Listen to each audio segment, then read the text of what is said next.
Chapter 4. Bonfire. The next day is the 5th of November, bonfire night. That evening I braided my hair into 2 French plaits either side of my head before pulling my woolly hat on.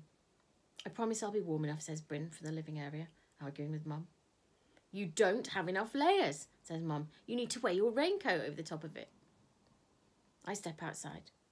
Bryn is insisting on wearing his Halloween costume to the bonfire evening and is jumping up and down in his green dinosaur onesie. But I don't want to wear my raincoat, says Bryn. Dinosaurs don't wear raincoats, and it's not even raining. Here, says Enzo, bringing out one of his stripy jumpers. Dinosaurs love wearing stripes. They do? asks Bryn. Enzo nods and does a dinosaur impression that also looks a bit like a chicken. Thanks, says Bryn, grinning. He slips the jumper over his head. The material swamps him, but the dinosaur tail sticks out of the bottom, and teeth and eyes on the hood poke out the top. That'll do, says Mum, slipping his raincoat into a backpack. Bryn stomps around the house, imitating a Tyrannosaurus. He's one of those kids that's always on the move, always dancing, tapping his feet under the table or bopping his head. We can't concentrate. This is one night of the year where we don't bring Willow with us. She's a hearing dog and she's been specially trained to cope with loud noises and busy places, but we brought her with us a few years ago, and Enzo noticed she didn't wag her tail once. He decided that she must have been scared.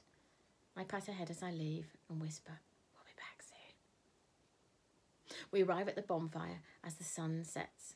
The event is held in a large field and birds twitter above our heads, flying in and out of the hedgerows. About 200 people are milling around, some gathered around a truck selling toffee apples and warm drinks, which is parked next to a local folk band playing the guitar and violin. An excited chatter fills the air. What are they doing? asked Aria, pointing to a group of people in fluorescent jackets around the huge, unlit bonfire. They're shining torches on the pile and prodding it with long sticks. They're searching for hedgehogs, darling, says Mum. Sometimes they crawl inside while the fire is being built, and then they're stuck when it's lit. Aria turns and looks at her, horrified. Don't worry, says Mum. That's why they're checking for them now. They remove them all before they light the fire. As it gets cold, the crowd becomes a sea of hats. The cold bites and I slip my gloves on. Remember, the 5th of November, the twins chant together. People light sparklers and dazzling swirls of light cut through the darkness, leaving the smell of matches and charcoal behind. We join the queue for toffee apples. The smell of winter spices, cinnamon and cloves fill the air. Do you think they'll have hot chocolate? asks a person behind. I recognise her voice and turn around. It's Aisha from my English class. Her short black hair sticks out under a furry headband and her silver hoop earrings catch the light. She's there with Sophie, Keaton and Mo. I smile and say, hey. Then I notice someone else with them too. It's Jasmine. I look behind her for her dad, but he's nowhere to be seen. There aren't any adults with them at all and no younger brothers or sisters. I thought your dad was coming, I said. He changed his mind at the last minute, she says, but she stares at the ground and I know she's lying. Why didn't she invite me? I'm wearing too many layers and underneath them my skin is hot and sweaty. Jasmine turns away from me and towards her new friends, paying more attention than is necessary to Keaton's story about how he's never been to a fireworks display before.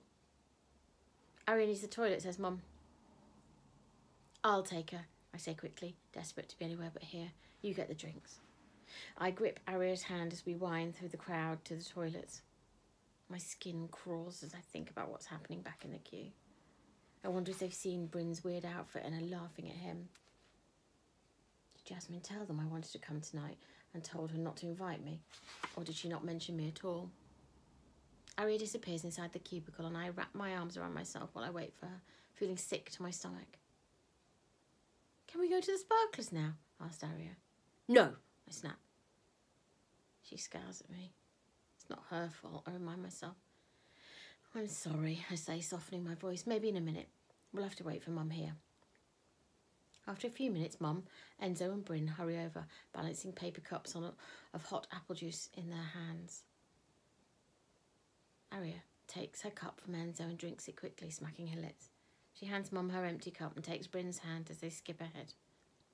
We're just in time to see the fire take hold, the flames lick and curl, enclosing the wood and giving off heat, though it doesn't stop a cold lump creeping in the back of my throat.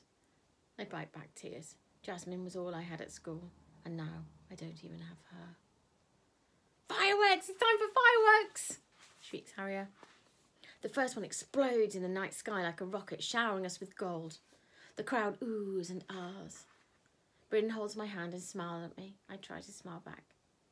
I love those ones, shouts Harrier, pointing at the stream of light curling in the sky. Me too.